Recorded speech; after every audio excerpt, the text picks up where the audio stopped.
अस्सलामु अलैकुम वरहमतुल्लाहि वबरकातुहू। मौजूद हाज़रीन इकराम, बुजुर्गान कौम और मिल्लत, मेरी इज़्ज़तदार माँ और बहनों, मेरे गयूर नौजवान साथियों, शहनशीन बतशरीफ़ फरमा महाराष्ट्र के मजलिस इत्तेहादुल मुस्लिमीन के सदर वो साबिक़ा रुकने पार्लिमान मोहतरम जनाब इम्तियाज़ जलील साहब,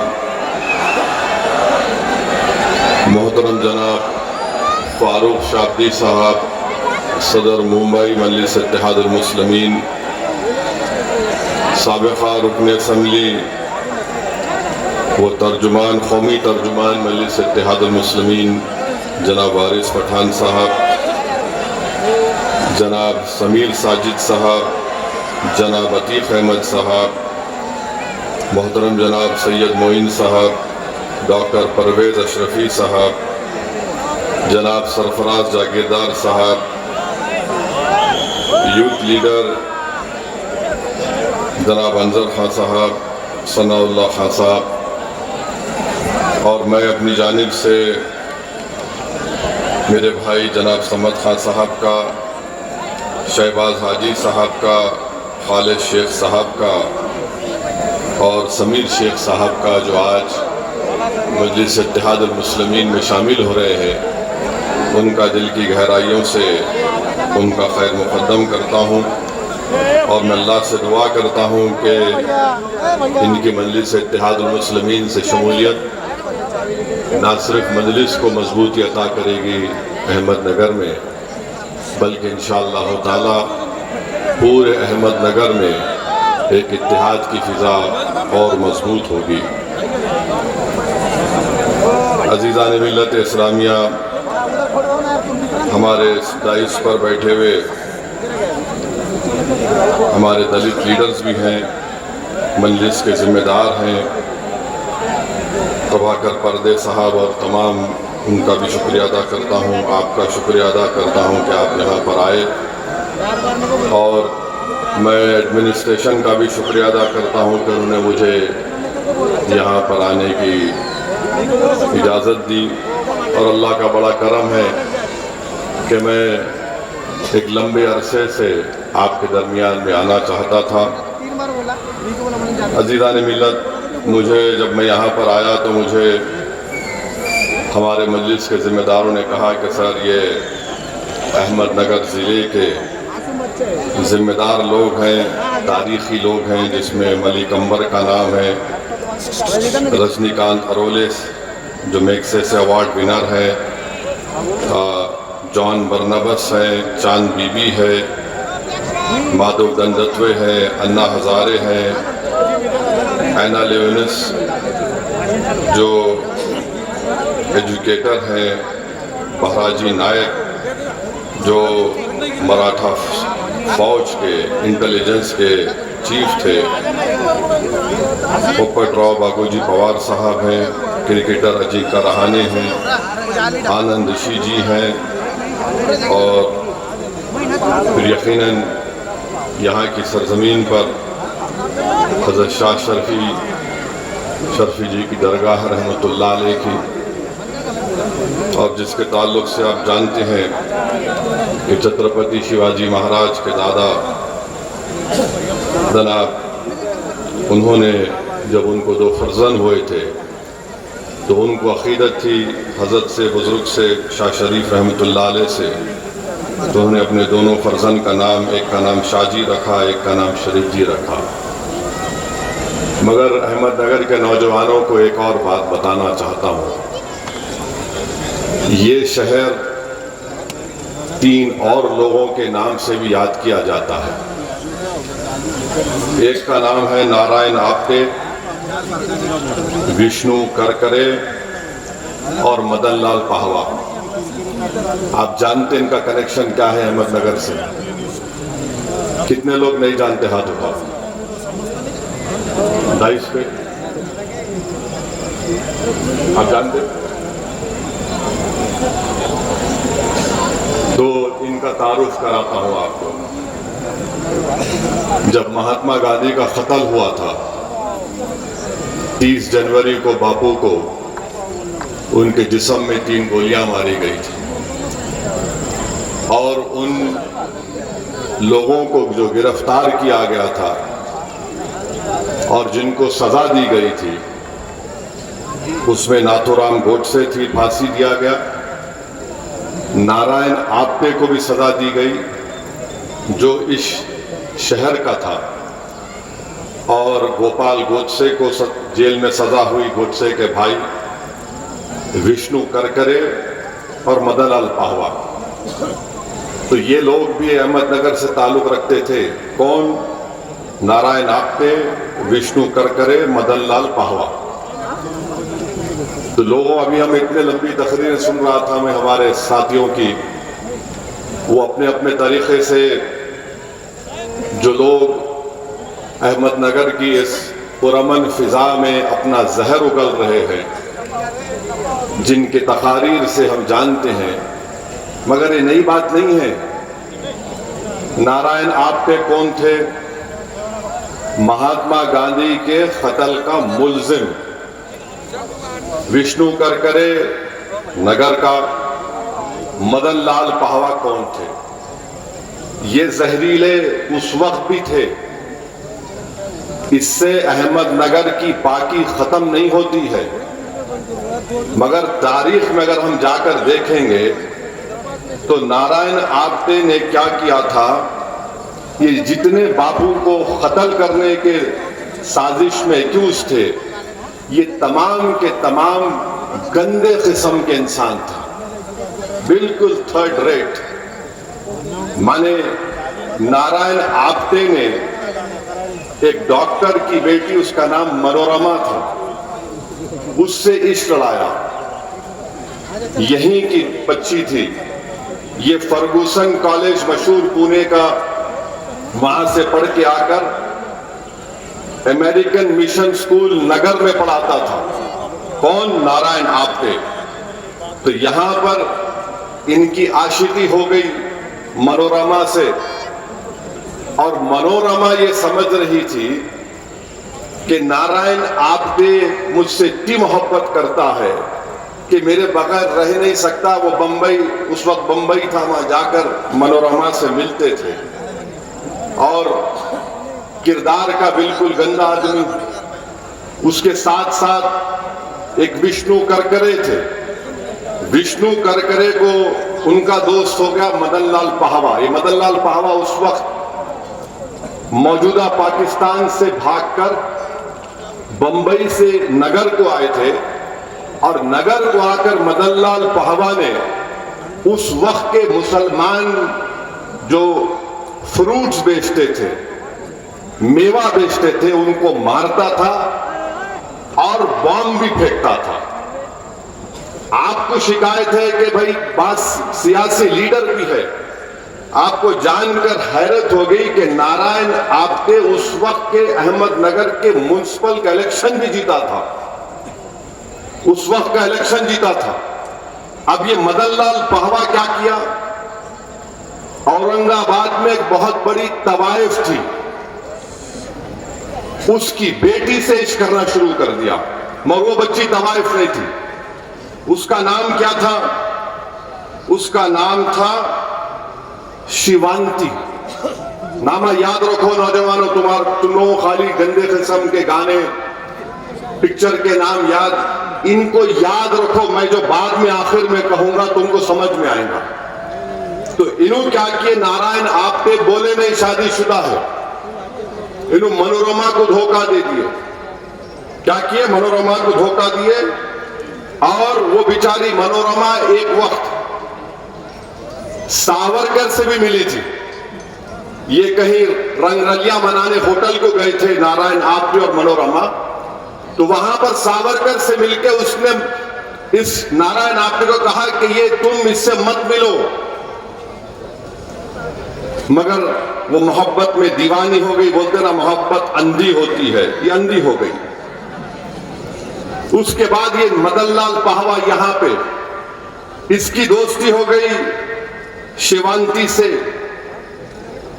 और आपको जानकर तकलीफ होगी कि शिवांती की उम्र 19 साल की थी और ये जो नारायण आप्टे की मोहब्बत हुई थी मनोरमा से, उसकी उम्र 16 साल की थी। बहरहाल ये दोनों तीनों निकलकर कर विष्णु करकरे, नारायण आप्टे, मदनलाल पाहवा, तीनों मिलकर इनको जाना था दिल्ली। 30 जनवरी के दिन गांधी को गोलियां मारी गई। ये लोग क्या किए, 14 जनवरी को नगर से ट्रेन में बैठे, मगर पाहवा को, यानी ये मदनलाल पाहवा को सर पे मार पड़ा। मैं बोला तुम चलो, मैं बाद में आता हूं। ये चले गए, करकरे चले गए। फिर बाद में नारायण आप्टे जो है दिल्ली पहुंच गया और नारायण आप्टे ने कहा अपनी महबूबा से, मनोरमा से, देखो मैं जा रहा हूं। मनोरमा के वालिद पुलिस के दवाखाने में डॉक्टर थे और अगर तुमको मुझसे लव लेटर लिखना है तो मैं जैन साहब का एड्रेस दिए, तुम यहां लिख देना। तो चले गए, दिल्ली चले गए। अब पहले शादीशुदा यहां इश्क लड़ा दिए।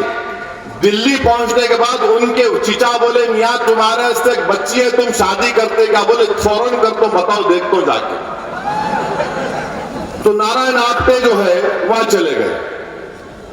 वो बेचारी खत लिख रही, तुम आ जाओ, तुम आ जाओ वापिस। सुनो, वहां चले गए। मदनलाल पाहवा क्या करे, दो सर को मार पड़ा बोल के फिर उन्होंने उर्दू में बोलते ना अपना मुंह काला करे शिवांती से। उसके बाद ये तीनों मिलके गए बापू को मारने के लिए और जाने के बाद मदनलाल पाहवा की जिम्मेदारी क्या थी कि तू कॉटन बॉम्ब फोड़ना है, मारे धमाका होना, आवाज आना। उसके बाद ये आपका नारायण आप्टे, विष्णु करकरे और गोट से ये लोग बापू पे हमला करेंगे। पाहवा क्या था, पाहवा यहां पर मासूम मुसलमान जो तरकारी फ्रूट बेचते थे उनको मार के समझा मैं बड़ा काम कर सकता हूं। वहां पर जाके पाहवा ठंडा पड़ गया, सुंग हो गया, एकदम नहीं कर सका। उसको पुलिस पकड़ ली, किसको? मदनलाल पाहवा को। अब उसको पकड़ने के बाद क्या हुआ, गोट से नारायण आप्टे, विष्णु करकरे मिलकर बापू को गोलियां मारे। करकरे वहीं पकड़ेगा, गोट से वहीं पकड़ेगा। और जब गोट से पकड़ेगा तो क्या बोला, मैं मुसलमान हूं। गोट से जब पकड़ा गया, बाद में देखे तो मालूम हुआ कि वाकई में जो हमारे पास बच्चों की खतना कराते, खतना करावा था। हंसने की बात नहीं है, फैक्ट है ये। गोट से पकड़ा गया और उसमें क्या हुआ कि नारायण आप्टे भाग गया, निकल गया। 30 जनवरी को बापू का कत्ल हो गया।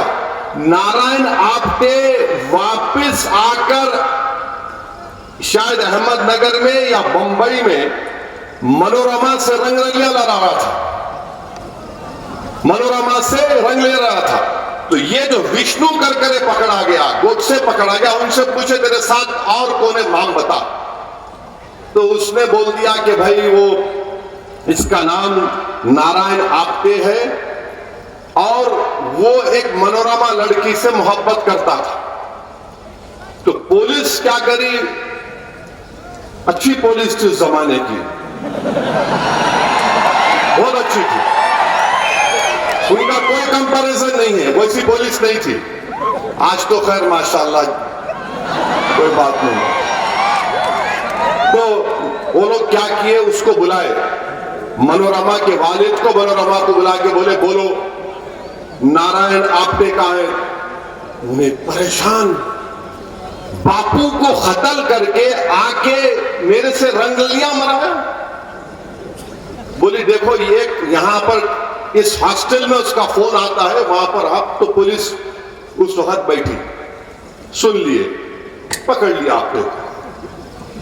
आप्टे को देखो पूरा उसमें खत लिखा आपने को पकड़ लिए। ये है लोगों का ताल्लुक। आपको मालूम कि उसके बाद क्या हुआ? वो बच्ची मनोरमा चंद साल में मर गई इस गम में कि इन्हें शादीशुदा था, मेरा इस्तेसाल किया, एक्सप्लॉयटेशन किया। और फिर दिल्ली में जब बाबू को मारने से पहले 2 दिन थे तो जाकर बच्ची को देख के आया, मैं इससे शादी करता हूं। ये जो था आपका मदनलाल पहवा, शिवांती का क्या हुआ?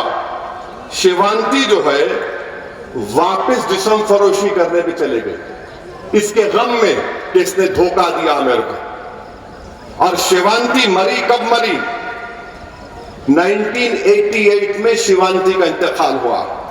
और ये जालिम मदनलाल पहवा को 64 में सजा हुई।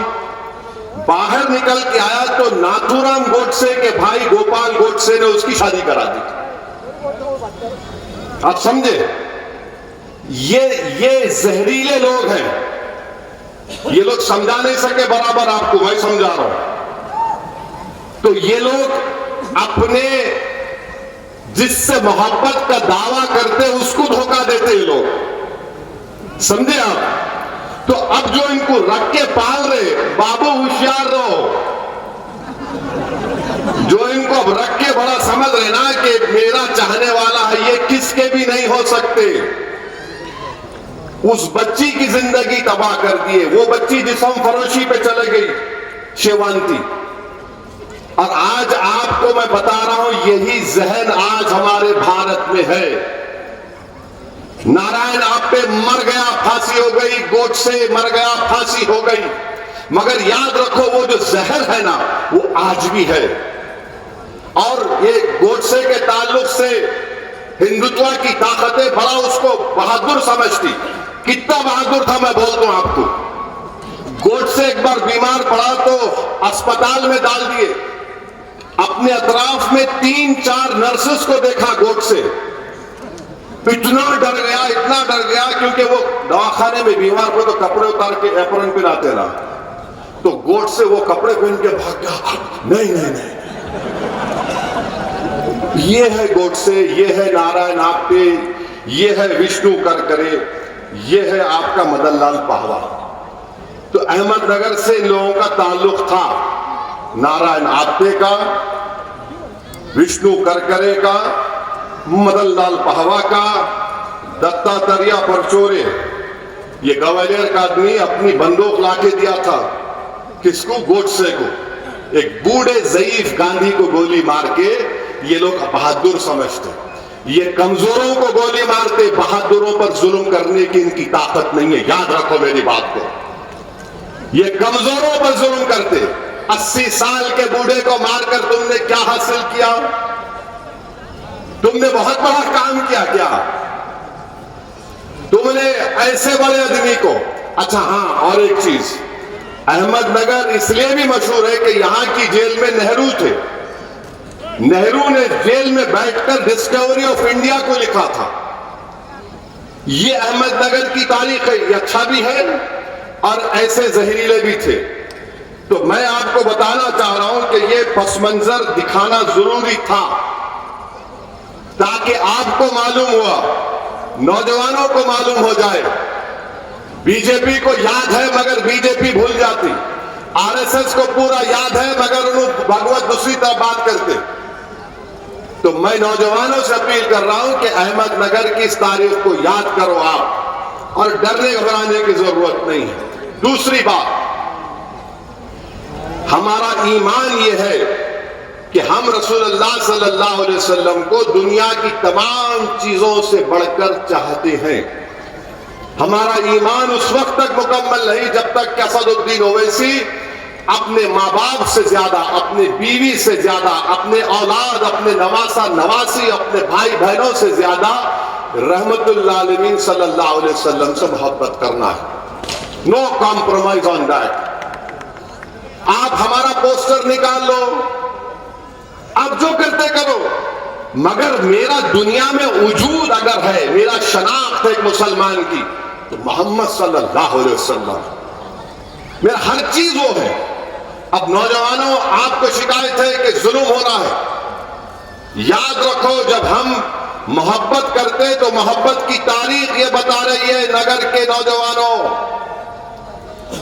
सिद्दीक अकबर 1500 साल पुरानी तारीख तुमको बता रहा हूं, काबे का सहन है, सिद्दीक अकबर है, रसूल अल्लाह सल्लल्लाहु अलैहि वसल्लम के साथ है। कुफारान खुरैश ने सिद्दीक अकबर ने कहा कि दीन को कबूल करो और ये रहमतुल्लाह अलमीन सल्लल्लाहु अलैहि वसल्लम है।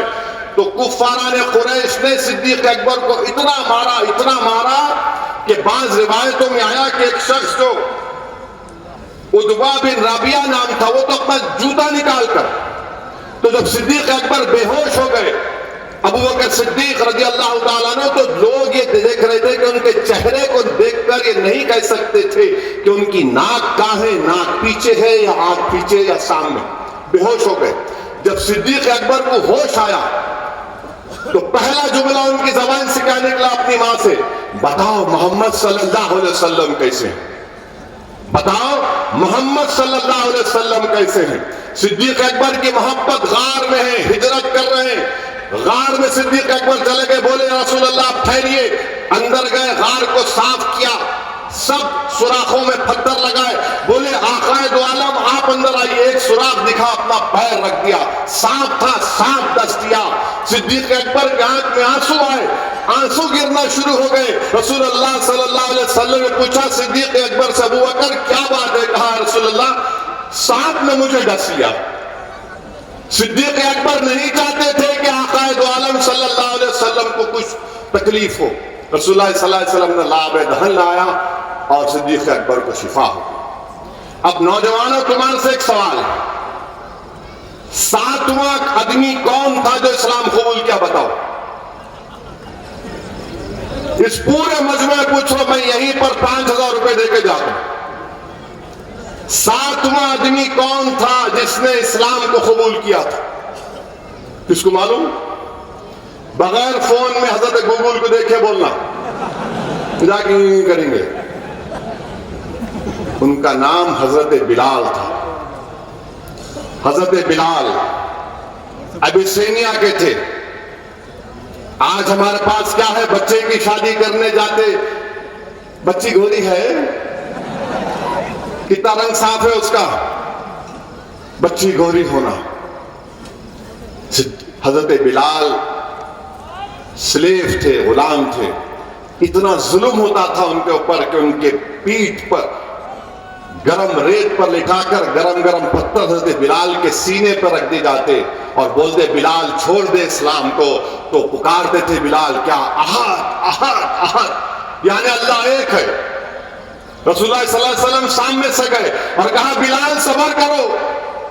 आकाए दो आलम ने सिद्दीक अकबर से कहा जाओ बिलाल को लेकर आओ। जब बिलाल को खरीद के लाए तो हजरत बिलाल को एजाज क्या हुआ? इस दीन में सबसे पहली अज़ान किसने दी? हजरत बिलाल ने दी।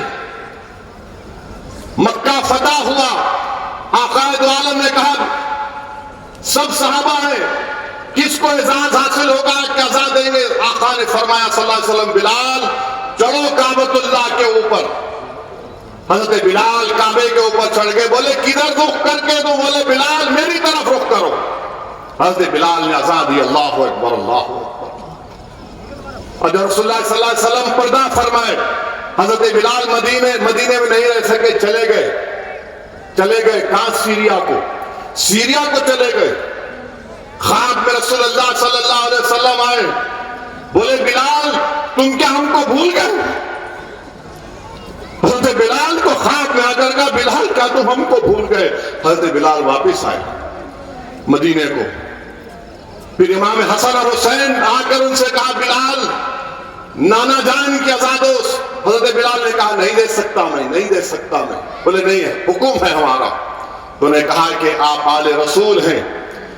अज़ान दी हजरत बिलाल ने। मदीने शरीफ में कोहराम मच गया कि लोग समझे कि रसूलुल्लाह सल्लल्लाहु अलैहि वसल्लम वापिस आ गए। मगर हजरत बिलाल अशहदु अन्ना मोहम्मद रसूलुल्लाह पे पहुंचे, बेहोश हो गए। ये मोहब्बत है हजरत बिलाल की रसूलुल्लाह सल्लल्लाहु अलैहि वसल्लम से।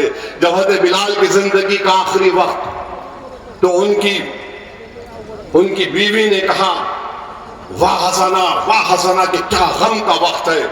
तो हजरत बिलाल ने कहा वाह तराबा, क्या खुशी का वक्त है। बीवी बोल रहे हैं गम का वक्त है, बिलाल कह रहे वाह तराबा। बोले क्यों कह रहे? बोले रसूलुल्लाह सल्लल्लाहु अलैहि वसल्लम से मुलाकात का वक्त है। तो कभी भी मौत से डरना नहीं, रसूलुल्लाह सल्लल्लाहु अलैहि वसल्लम से मुलाकात का वक्त है। नौजवानों, क्या तुम जानते खुबैब बिन अदी कौन थे? सहाबी रसूल हैं। पकड़ लिया उनको कुफारान कुरैश, स्लेब पर माने क्रॉस पर लटका दिए। कोई चाकू मारता, कोई छुरी मारता, और किसी कहने वाले ने कहा कि ऐ खुबैब, का अच्छा होता है कि तुम्हारी जगह पर रसूलुल्लाह सल्लल्लाहु अलैहि वसल्लम और तुम घर में आराम से बैठो। हज़रत खुबैब ने कहा खुदा की कसम नहीं, मैं सब कुछ कुर्बान कर दूंगा मगर मेरे आक़ाए दो आलम सल्लल्लाहु अलैहि वसल्लम के जिस्म मुबारक में एक कांटा भी चुभता नहीं देख सकता। जब उनको फांसी की सजा दी जा रही थी तो हजरत खुबैब बिन अदी ने कहा कि जालिमों, मुझे 2 रकात नमाज पढ़ने दो। ये 2 रकात नमाज मौत से पहले ही हजरत खुबैब बिन अदी की है। नौजवानों, 2 रकात नमाज पढ़े और नमाज पढ़ के दुआ करे, अल्लाह मैं तेरे से शिकायत कर रहा हूं, मैं तुझसे शिकायत कर रहा हूं, मौला मेरा ईमान खत्म नहीं होना, मैं दीन पर मरना, या अल्लाह मुझे दीन पर मरने दे। मौत सामने अमर दुआ क्या कर रहे, शिकायत कर अल्लाह से। और फिर क्या कहा, अल्लाह जो आज मुझे लोग मार रहे, अल्लाह तू उनको चुन चुन कर तुमसे बदला ले। तो जो लोग आज जुल्म कर रहे, हज़रत खुबैब बिन अदी की रूह पुकार कर कह रही है कि जो लोग आज हम पर जुल्म कर रहे हैं, हम कमजोर समझ लेना, अल्लाह हमारा बदला लेगा इंशाअल्लाह ताला। तुम बेजुबान हमको समझकर मार रहे हो, तुम कमजोर समझकर हमारे घरों को तोड़ रहे हो, तुम हमको पीट रहे हो, नौजवानों की जवानी को जेल में डालकर बर्बाद कर रहे हो, अल्लाह बदला लेगा, हम कुछ नहीं करेंगे इंशाअल्लाह। मेरे अजीज दोस्तों और बुजुर्गों, हौसलों को बुलंद रखो।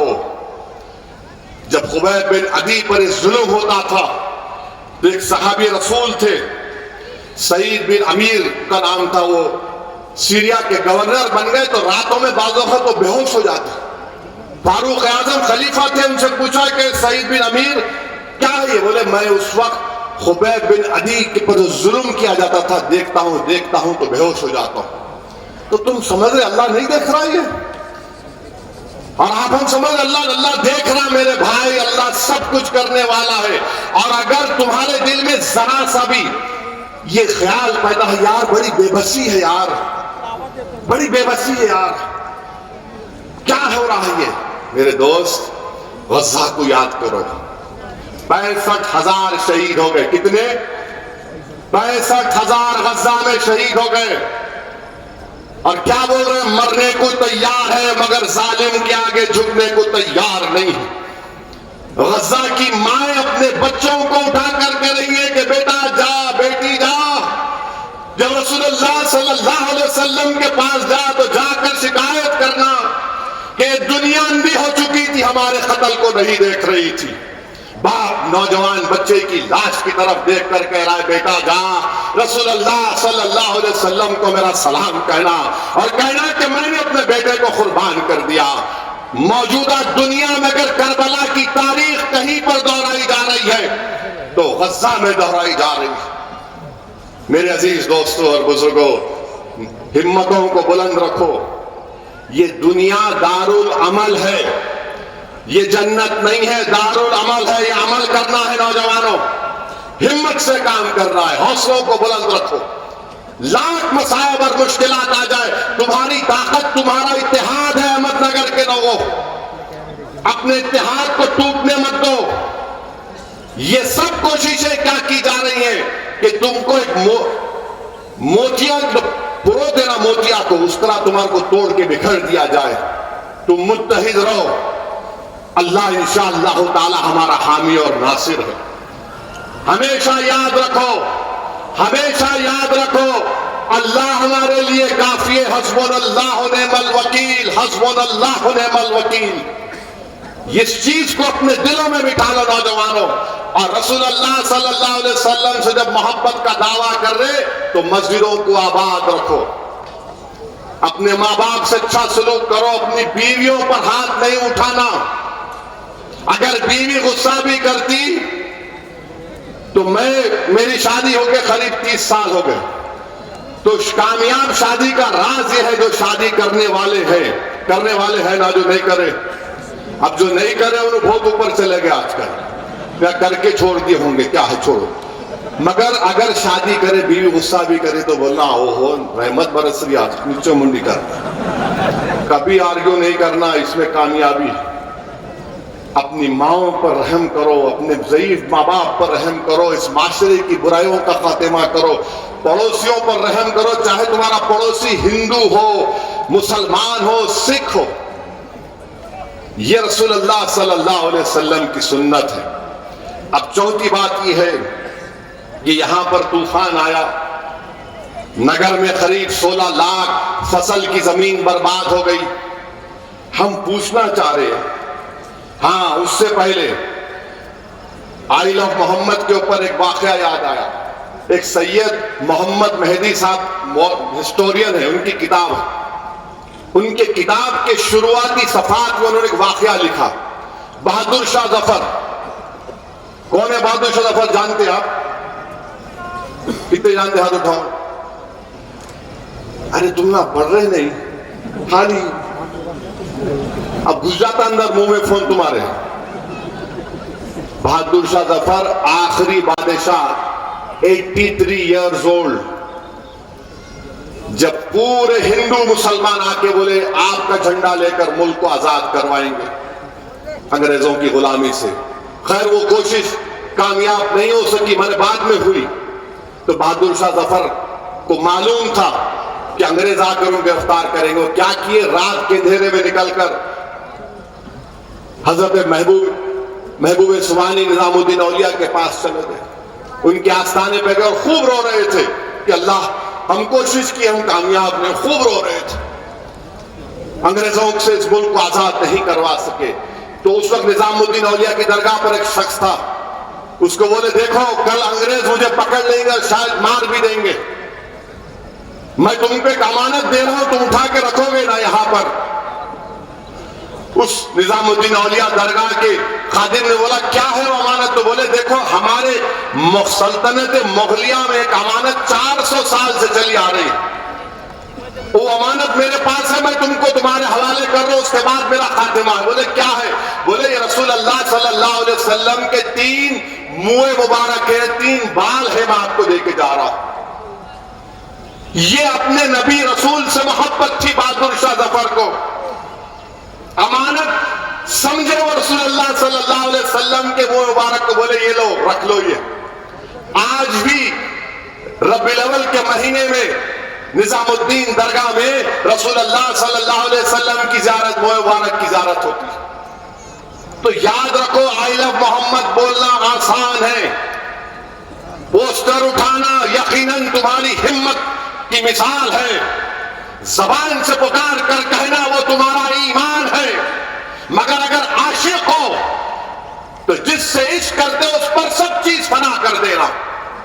और फना क्या करना? अपने आप को, अपने नफ्स को, ताकि हम अपने नेक इंसान बन जाए। ये याद रखो नौजवानों। अब यहां पर सैलाब आया, अब सैलाब में देवेंद्र फडणवीस बोल रहे मैं कितना बोले उन्होंने एक लंबा बयान दे दिए, इतने 31,000 करोड़ बोले। फडणवीस साहब आप यकीनन मोदी जी के नक्शे कदम पे चोरे लंबा छोड़ने के माहिर हो गया। उसमें जो आप ऐलान किए बड़ा पैकेज दिया, कोई नहीं दिया। अरे मेरे भाई 10,000 करोड़ तो एनडीआरएफ के गाइडलाइन से आएंगे, 5-6 हजार करोड़ तो डिपार्टमेंट का बजट है जो रोड बनाते।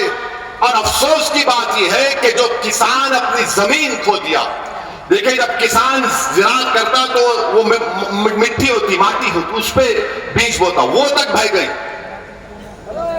जो किसान अपना इंश्योरेंस करवाया उससे पैसे आना है, प्रीमियम भरता, डीएफ बोल रहे देवेंद्र फडणवीस मैं कर रहा हूं। अरे आप क्या कर रहे हैं?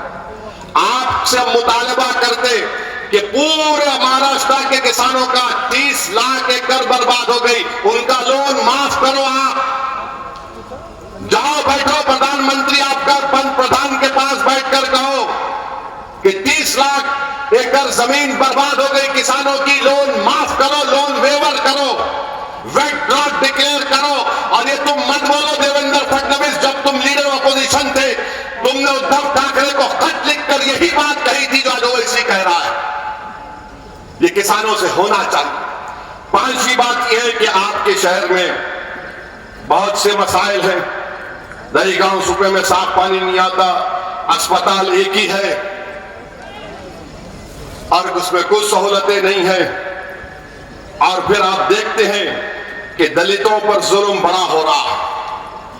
एनसीआरबी का डेटा है, सिर्फ नगर में, हजरत पुलिस को बोल रहा हूं फॉर योर इंफॉर्मेशन, 2023 में नगर में 203 केसेस दलितों के जो जुल्म हुआ उस पर, दलित महिलाओं पर जुल्म हुआ 38 केसेस, पॉक्सको के केसेस 13 केसेस, रेप हुए खवातीन का 44 केसेस।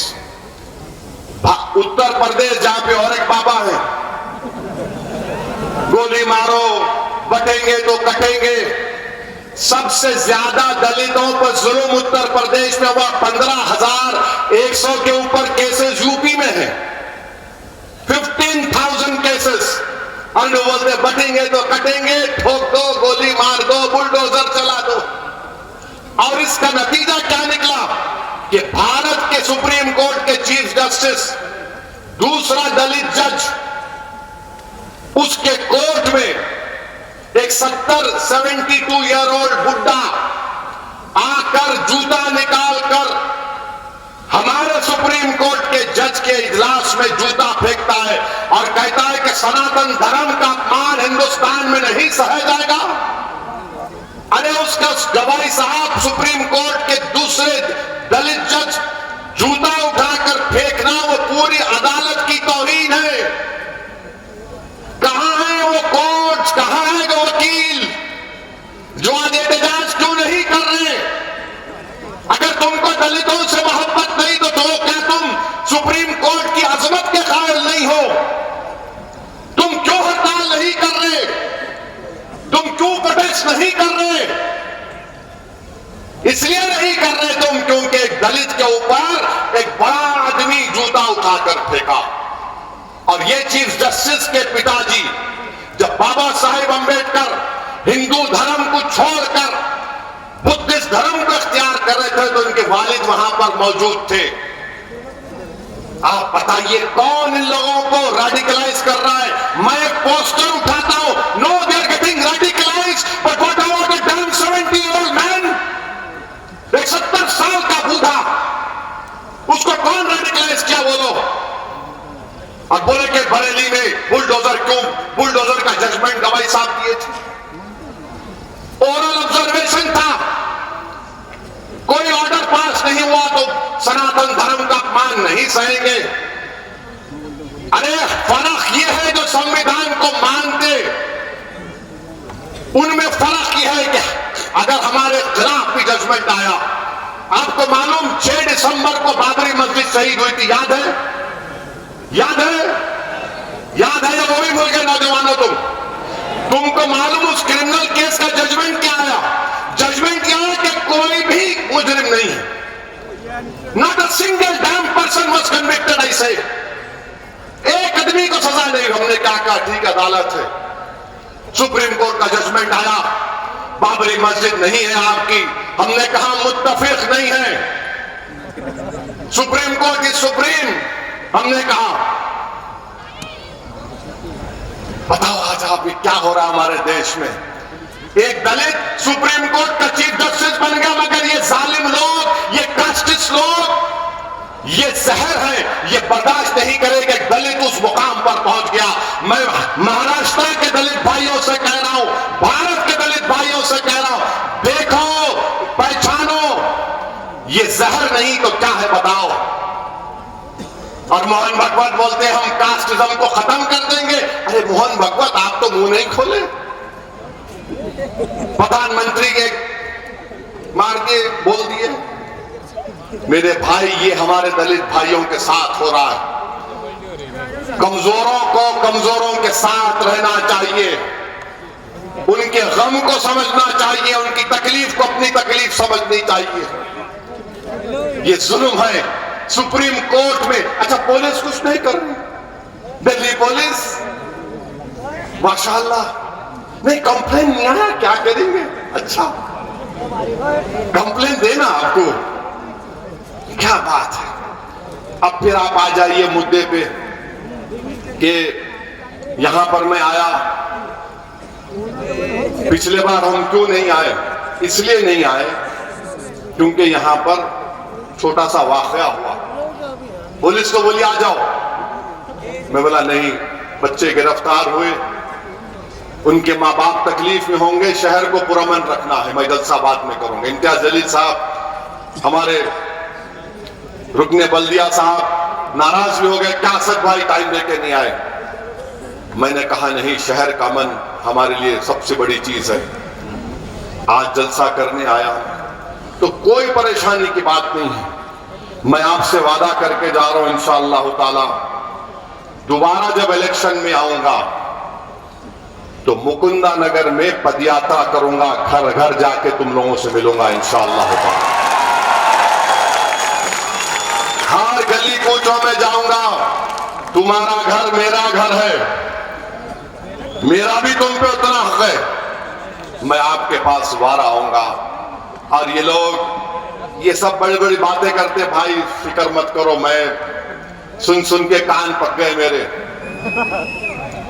दूल्हा जब आता देखो शादी खाने को, तो आप लोग धिंगाना पकड़ते, धिंगाना मालूम क्या था? धिंगाना पैसे दो बोलते देखो, तो दूल्हा आया तो होता धिंगाना दो, धिंगाना दो, दूल्हा आ गया, चलते रहता है। ये फिक्र मत करो, नजर अपनी आगे रखो, ये छोटे छोटे चीजों पर अपने को नजर डालना नहीं है। और मैं पुलिस को पूछना चाह रहा हूं, आपका इख्तियार है, आप BNSS में मेरे को नोटिस दिए, शायद पुलिस को नहीं मालूम कि जब ये बिल BNSS का पास हो रहा था, सेक्शन 168 पे मेरी तकरीर है, 35 मिनट्स में पार्लियामेंट में इतना लंबा बोला, इम्तियाज जलील बैठे हुए थे, 35 मिनट्स में बोला। और उस वक्त भी बोला था कि रूलेट एक्ट है, अगर गांधी जिंदा होते, भगत सिंह जिंदा होते तो उस कानून के खिलाफ खड़े हो जाते नए BNSS पर। आप मेरे को नोटिस दिए, क्या है ये? आपको लगता है कि मेरे को भारत से मोहब्बत नहीं है, सिर्फ आपके जो पॉलिटिकल मास्टर्स है बोल दिया आप सुन लेंगे।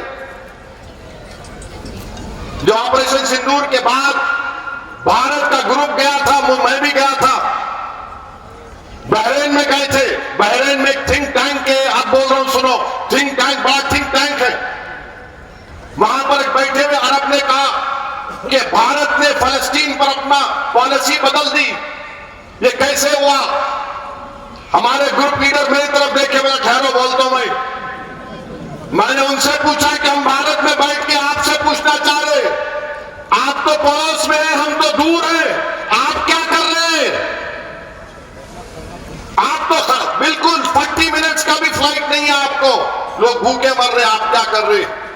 फिर उसने चिढ़ के बोला, वो मेरे को थिंक टैंक का professor, what is it that you have done? मैंने हम तो पहले रहे, आज भी हम फलस्तीनियों का एड का बजट हमारे पास है। खामोश हो गया वो बेचारा, परेशान हो गया। अरे मैं वहां जाके बोला, भारत की मोहब्बत में, किसी वजीर आजम की मोहब्बत में कभी ना बोलूंगा इंशाअल्लाह ताला। भारत की मोहब्बत पर आप मेरे को नोटिस दे रहे, बकवास लिख रहे, इसमें आप क्या बकवास है ये? अच्छा, ये आखिर मेरे से इतनी मोहब्बत क्यों? मैं 56 इयर्स का हो गया, दाढ़ी वाइट हो गई। Why do you only love me? I love Muhammad sallallahu alaihi wasallam. That is a fact. No, मगर मेरे से ही अच्छा कोई शरद पवार की पार्टी का लेटर नहीं, अजित पवार का पार्टी का लेटर नहीं, उद्धव ठाकरे का पार्टी का लीडर आया नहीं, शिंदे का पार्टी का लीडर आया नहीं, बीजेपी का आया नहीं, कांग्रेस का आया नहीं, RSS नक्शों को गाया नहीं, मगर हम आते की नजर आता, ओ हो मियां भाई आ गए। तो मालूम हुआ, पुलिस को भी मालूम कि एक ही मर्द है, बाकी क्या है I don't know, you know I don't know. Letter लिख रहे, ये लेटर दिए, मैं लाओ, मैं क्या लिखा उसे पढ़ के सुना रहा हूं मैं आपको, इंग्लिश में बोला मैं। बाज लोग समझते दाढ़ी टोपी, इन्हें नहीं बोल सकता इंग्लिश में। अल्लाह के करम से मेरे माँ बाप ने रसूलुल्लाह सल्लल्लाहु अलैहि वसल्लम के सदक़े तुफ़ैल में मेरे को पढ़ाया, मैं जाके पढ़ा, बहुत मुसीबत उठाया के पढ़ा, मैं अंग्रेजी में लिखा, I am of the opinion that this notice that is given to me as a 5-time member of parliament is a grave violation of Article 19, Article 25 of the Indian Constitution. This is a violation of fundamental rights. These notices are exclusively given to me only, not to other leaders, political parties like BJP, Shiv Sena, both NCP, both Congress. This shows the bias and discriminatory attitude of the government. I reject it. मैंने कहा reject it. आप ये खामखा love letter दे रहे मेरे को, मैं क्या करूंगा उसको, करूंगा क्या करूं बोलो, फिर समझ में नहीं आता। ये आप लोग ऐसा करके अपने विखार को कम कर ले रहे जनता के दरमियान में। बच्चा बच्चा मैं पूछा, अगर मैं पूछूंगा ऐसे, ये नोटिस किसी नेता को दी जाती का बोलो आप, देखो I know I am the only मर्द।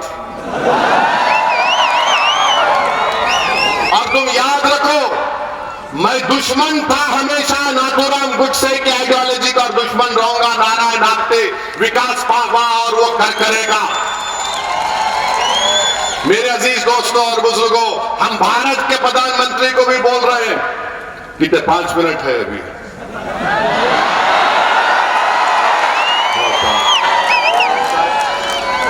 4 मिनट, चार बहुत है। पार्लियामेंट में 5 मिनट में धोखे निकल जाते हैं। हम प्राइम मिनिस्टर को बोले, प्राइम मिनिस्टर आज डोनाल्ड ट्रंप को मुबारकबाद दिए और नेतन्याहू की लीडरशिप की तारीफ करे। देश के प्रधानमंत्री, पंतप्रधान, वो नेतन्याहू दुनिया का सबसे बड़ा गुंडा है, जहन्नम का कुत्ता है, जिसने 65,000 लोगों को मार दिया, 20,000 बच्चे हैं, 20,000 खवातीन है, 12 लाख लोग बेघर हो गए, और प्रधानमंत्री पंतप्रधान उसकी लीडरशिप की तारीफ कर रहे हैं। क्यों प्रधानमंत्री क्यों कर रहे हैं आप नेतन्याहू की तारीफ? क्या आपकी आइडियोलॉजी और ज़ायनिज़्म की आइडियोलॉजी एक है? आप तो भारत के प्रधानमंत्री है ना, आप भारत के प्रधानमंत्री हैं। हम कंडेम करते नरेंद्र मोदी ने जो नेतन्याहू की तारीफ किस लीडरशिप की, वो लीडरशिप नहीं है। नेतन्याहू जहन्नम का कुत्ता है जो फलस्तीनियों का जेनोसाइड कर रहा है। और सुन लो नेतन्याहू और उसकी तारीफ करने वालों, जब तक दुनिया कायम रहेगी, मस्जिद अक्सा और बैतुल मुकद्दस की एहतजाज की लड़ाई बच्चा बच्चा लड़ेगा इंशाअल्लाह ताला। हम मस्जिद अक्सा को नहीं छोड़ सकते, ना मस्जिद अक्सा को छोड़ सकते। अल्लाह देख लेगा नेतन्याहू को इंशाअल्लाह। प्राइम मिनिस्टर उसकी तारीफ कर रहे हैं, वाह। तो मालूम होता है कि कहीं ना कहीं ऊपर जाके कोई तार मिलता है, कोई तार मिलता है कि वजीर आजम एक ऐसे आदमी की जिसको इंटरनेशनल क्रिमिनल कोर्ट, जिसको ICC उसके खिलाफ वारंट इशू किया। अब मेरी तकरीर के बाद ये हिंदुत्व के लोग बोलेंगे, ओवैसी क्या बोल रहा? अरे सुन, कुलभूषण मालूम कौन था? कुलभूषण जो पाकिस्तान की जेल में है, वो जालिम पाकिस्तान, उसकी फौज जालिम, वो कुलभूषण को सजा मौत देना चाह रहे थे। तो भारत गया इंटरनेशनल क्रिमिनल कोर्ट को, जाकर उसकी सजा को रुकाया। तो ओवैसी जो बात कह रहा है दलील के साथ कह रहा है। तो मेरे अजीज दोस्तों और बुजुर्गों, आप अपने हिम्मतों को बुलंद रखेंगे, और जो बच्चे हमारे महरूस हैं उनको जवाब दे रहे हैं कि हम तुमको नहीं बोले। आप हमारी दुआओं में हैं। हम दुआ करेंगे कि अल्लाह तुमको बाइज्जत रिहा करवा दे, अल्लाह तुम्हारे माँ बाप पर रहम करे। और तुमने जो गुलामी का सबूत दिया, ओवैसी के पास अल्फाज नहीं है। अल्लाह अपने हबीब की लाज रखेगा, तुमको अजर देगा। अल्लाह जरूर हमारा मालिक, अल्लाह हमारा नासिर है। तो मेरे अजीज दोस्तों और बुजुर्गों, ये शहर के अमन को बरकरार रखिए, पहचानिए मौजूदा नारायण आप्टे को, भी विष्णु करकरे को और मदन लाल पहवा को। ये पुराने लोग हैं, हमेशा रहेंगे, मगर आप मजलिस का साथ दीजिए। आने वाले लोकल बॉडी में वोट किसको पड़ेगा? मजलिस के निशान पर पड़ेगा। मजलिस का निशान क्या है? जोर से बोलो और जोर से बोलो। पठान के निशान पर वोट देंगे ना तो डरेंगे तो नहीं। अब मेरी तकरीर के बाद शैतान के लोग आएंगे, आके कुछ करेंगे, तो आप क्या बोलना उनको? भाग, आई लव। अल्हम्दुलिल्लाह, अल्लाह सलामत रखे आप तमाम को। बहुत बहुत शुक्रिया।